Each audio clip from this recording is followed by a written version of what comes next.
여러분, 한 번만 솔직하게 여쭤볼게요. 노후에 얼마가 있어야 충분할까요? 이 질문을 들으신 순간 아마 많은 분들이 눈을 살짝 감으셨을 겁니다. 그리고 머릿속에 통장 잔고가 떠오르셨을 겁니다. 그 숫자를 떠올리는 순간 가슴 한켠이 조금 서늘해지셨다면 오늘 이 이야기는 바로 여러분을 위한 것입니다. 1억이 있으면 충분할까요? 2억이면 안심이 될까요? 3억, 5억이면 이제 걱정 없이 살 수 있을까요? 그런데 이상한 일이 있습니다. 주변을 둘러보면 꽤 많은 돈을 모아두신 분들도 여전히 불안해하십니다. 더 모아야 한다고, 아직 부족하다고. 그 반대편에는 많지 않은 돈으로도 하루하루를 꽤 편안하게 살아가시는 분들이 있습니다. 이 차이는 어디서 오는 걸까요? 60대, 70대 이후라면 오늘 이 이야기 꼭 끝까지 들어보세요. 오늘 이 자리에서 돈 이야기를 드리려는 게 아닙니다. 돈을 어떻게 모으라는 이야기도, 어떻게 아끼라는 이야기도 아닙니다. 노후에 진짜 불안이 어디서 오는지, 그리고 그 불안에서 벗어나 오늘 하루를 조금 더 편안하게 살아갈 수 있는 방법을 함께 찾아보려 합니다. 끝까지 들으시면 오늘 밤 잠자리에 드실 때 지금보다 훨씬 가벼운 마음이 되실 겁니다. 자, 지금 이야기 시작합니다. 경남 진주에 사는 박순분 씨, 올해 72살입니다. 남편과 사별한 지 6년이 됐습니다. 자식이 둘 있는데 큰아들은 서울에서 직장을 다니고 작은 딸은 결혼해서 부산에 살고 있습니다. 혼자 사시는 박순분 씨의 하루는 조용합니다. 아침에 일어나 밥을 차리고 마당을 쓸고 오전에 잠깐 동네를 한 바퀴 돌고 오후에는 혼자 TV를 보다 잠이 드는 날이 많습니다.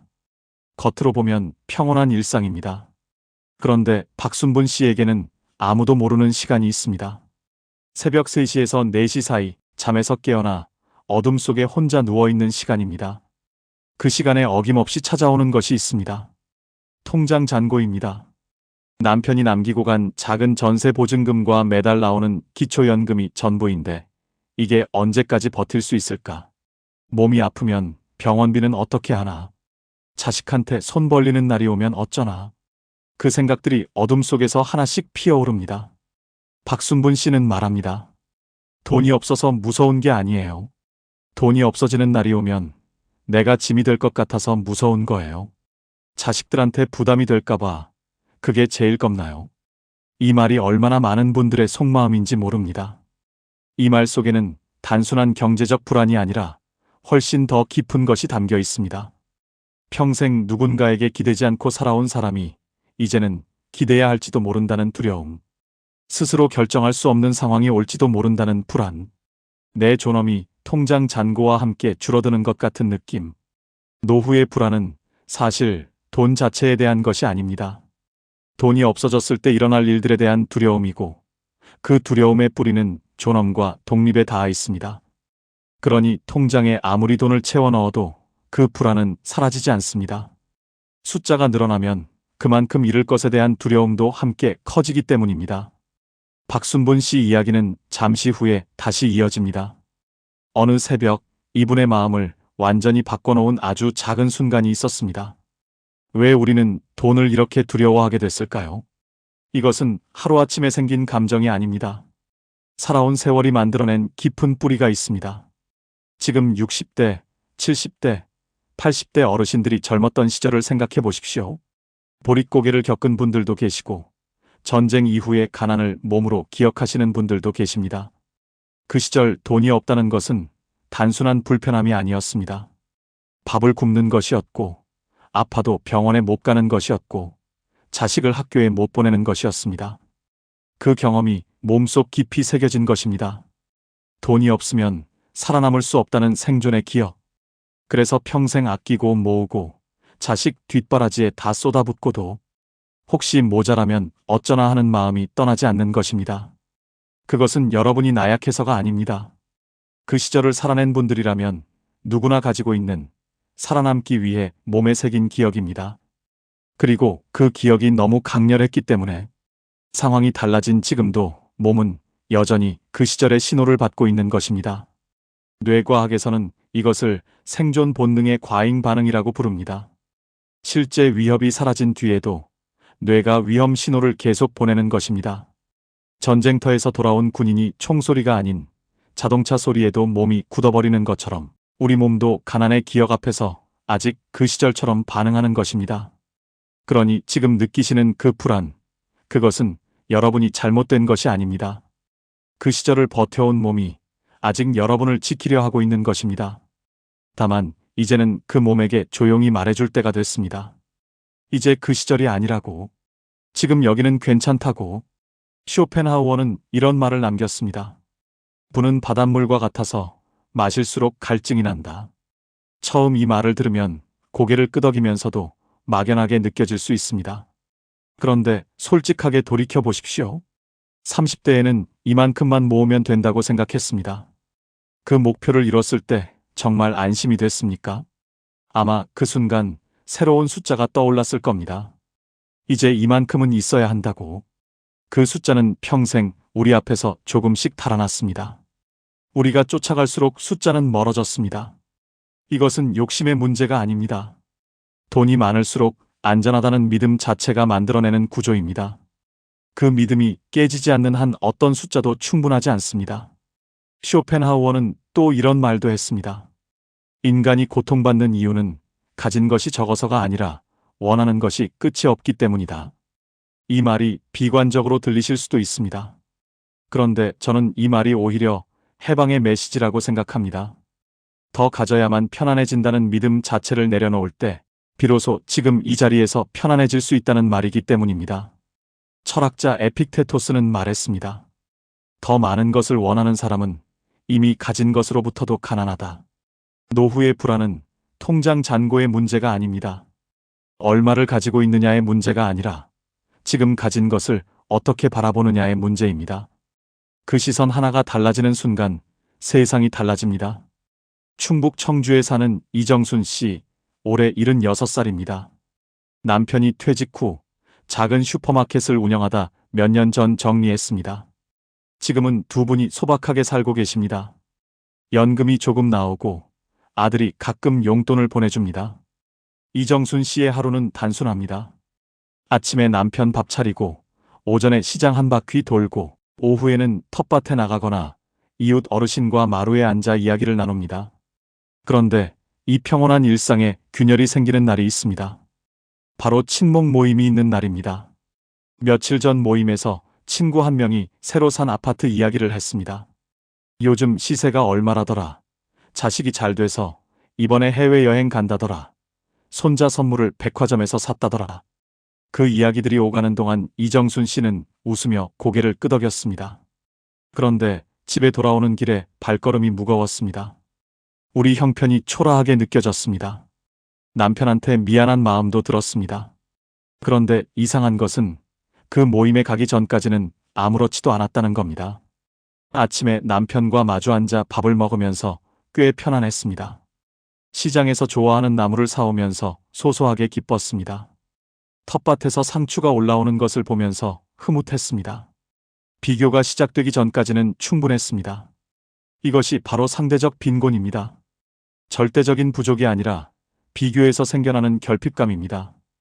우리나라 보건복지부 조사에 따르면 노인 우울의 주요 원인 중 하나가 바로 또래 집단과의 경제적 비교입니다.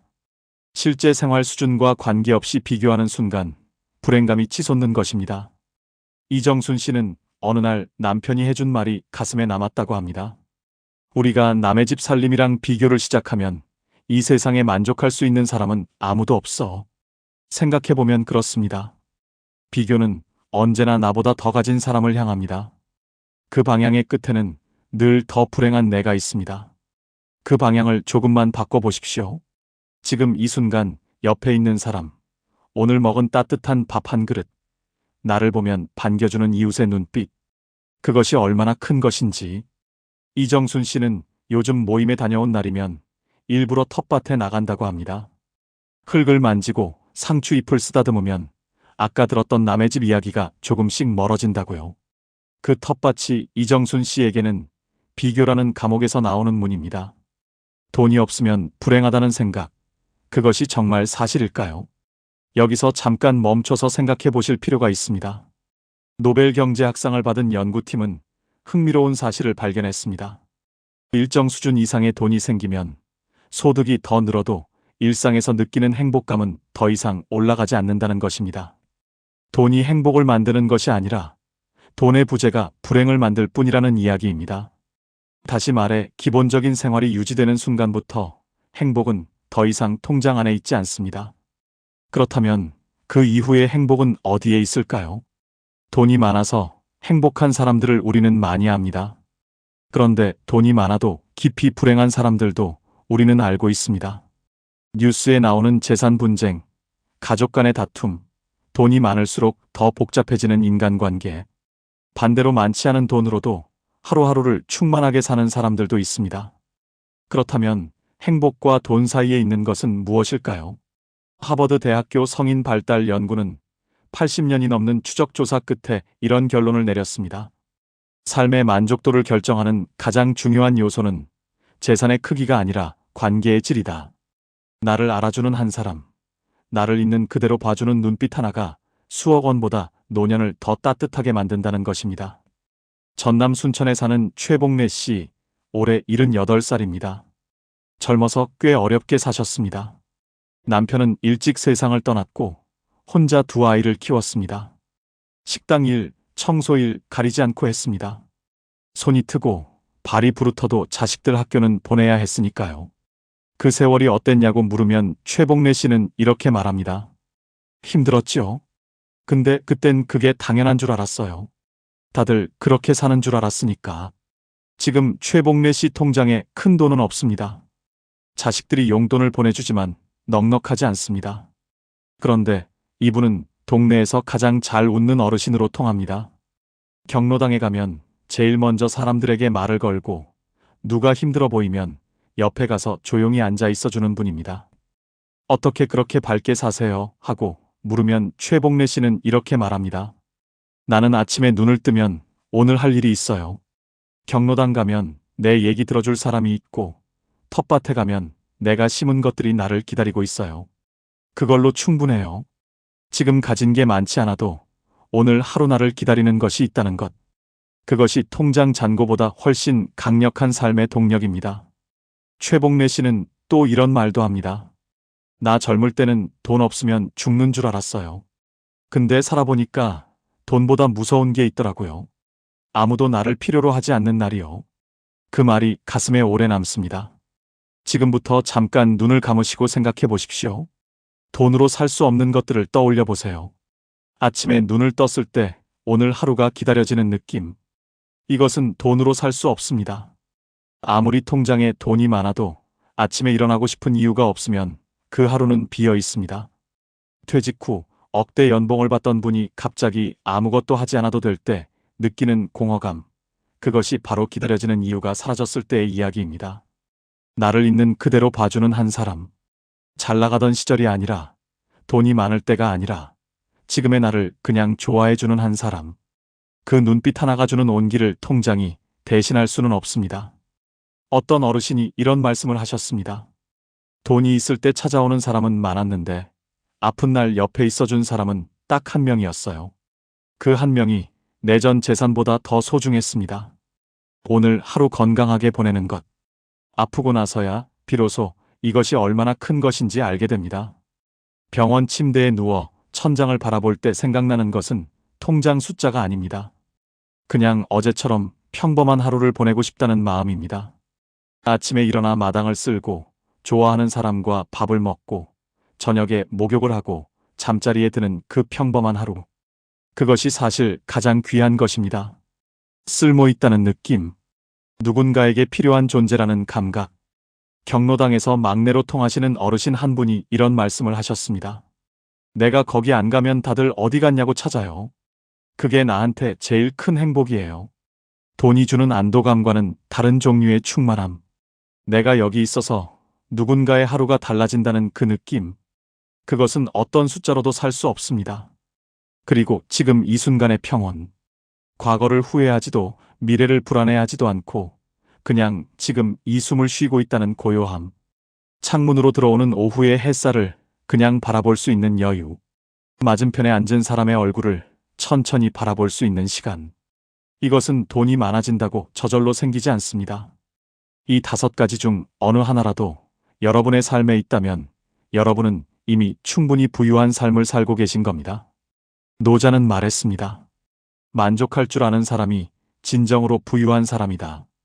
이 말은 포기하라는 이야기가 아닙니다. 이미 가진 것의 진짜 가치를 볼 줄 아는 눈을 가지라는 이야기입니다. 그 눈이 열리는 순간 여러분은 이미 가진 것들이 얼마나 많은지 보게 됩니다. 경기 용인에 사는 김재석 씨, 올해 73입니다. 중견기업 부장으로 퇴직한 뒤 처음 몇 년은 정말 힘들었다고 합니다. 직함이 사라지고 나니 내가 누구인지 모르겠더라고요.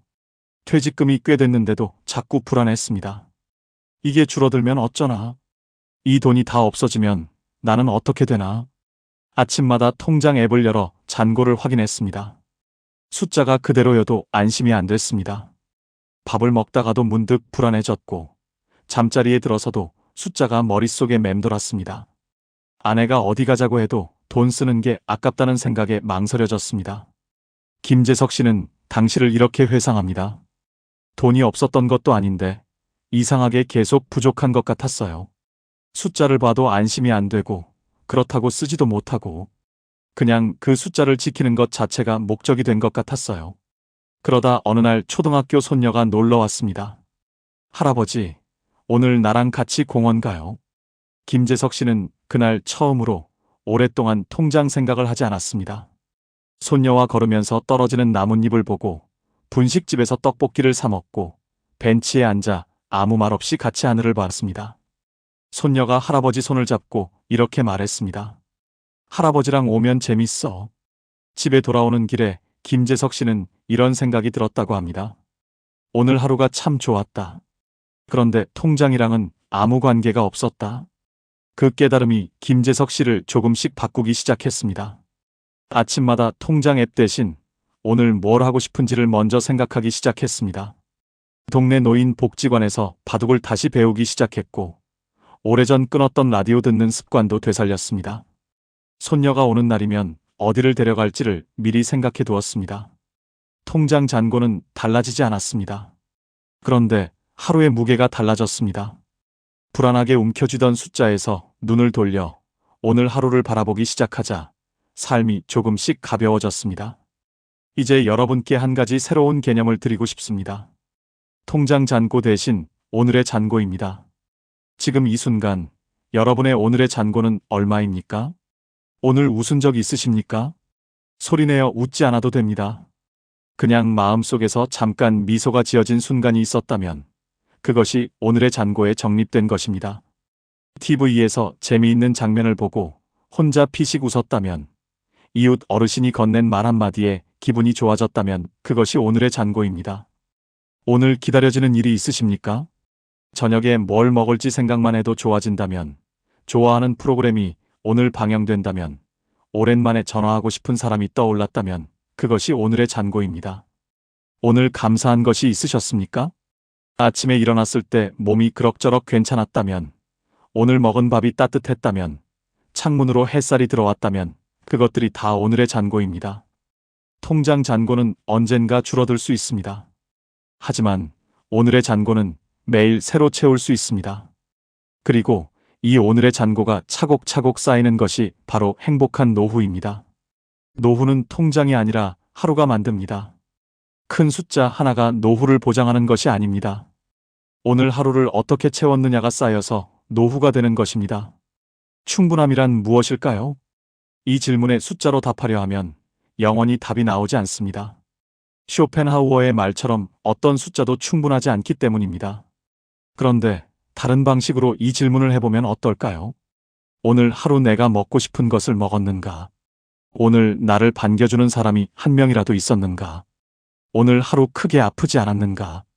오늘 잠자리에 들 때 그래도 오늘 하루 나쁘지 않았다는 생각이 드는가? 이 질문들의 하나라도 그렇다고 답할 수 있다면 여러분은 오늘 충분한 하루를 사신 겁니다. 충분함은 숫자가 아니라 감각입니다. 그리고 그 감각은 훈련할 수 있습니다. 오늘 아침 커피 한 잔을 마실 때 그 향을 한 번만 더 천천히 맡아보세요. 오늘 저녁 창문 너머 하늘을 한 번만 더 바라보세요. 그 작은 순간들이 모이면 충분하다는 감각이 조금씩 몸에 새겨집니다. 그 감각이 통장 잔고보다 훨씬 단단한 노후의 바닥을 만들어줍니다. 이제 진주의 박순분 씨 이야기로 돌아갈 때가 됐습니다. 어느 봄날 새벽 또 잠을 이루지 못하고 마루에 앉아 계셨다고 합니다. 어둠 속에서 또 통장 걱정이 시작되려는 순간이었습니다. 그때 창밖에서 새소리가 들렸습니다. 이른 봄이었는데 아직 어두운 하늘 아래 어디선가 새 한 마리가 울고 있었습니다. 박순분 씨는 그 소리를 들으며 이런 생각이 들었다고 합니다. 저 새는 통장이 없는데 저렇게 지저귀네. 웃음이 나면서 동시에 눈물이 났다고 합니다. 내가 너무 오래 숫자만 보고 살았구나. 저 새처럼 오늘 아침을 그냥 살아도 되는데. 그 새벽의 새소리 하나가 박순분 씨의 아침을 바꿨습니다. 그날 이후 새벽에 눈이 떠지면 통장 걱정 대신 창문을 열어 바깥 소리를 듣기 시작했습니다. 새소리가 들리면 오늘도 새벽이 왔구나. 바람 소리가 들리면 오늘은 바람이 부는 날이구나. 소소한 변화였습니다. 그런데 그 소소한 변화가 아침의 무게를 달리 만들었습니다. 삶의 기준이 숫자에서 감각으로 이동하는 순간 세상이 조금 다르게 보이기 시작합니다. 그것은 포기가 아닙니다. 진짜를 발견하는 것입니다. 박순분 씨는 요즘 이런 말을 한다고 합니다. 새벽에 눈이 떠져도 이제 무섭지 않아요. 오히려 조용한 이 시간이 내 것 같아서 좋아요. 오늘 드리고 싶은 이야기의 핵심을 3가지로 정리해 드리겠습니다. 첫째, 노후의 불안은 돈의 부족이 아니라 믿음의 문제입니다. 돈이 곧 안전이라는 오래된 믿음을 조금씩 풀어나가는 것이 노후의 불안을 다루는 진짜 방법입니다. 둘째, 비교는 언제나 결핍을 만들어냅니다.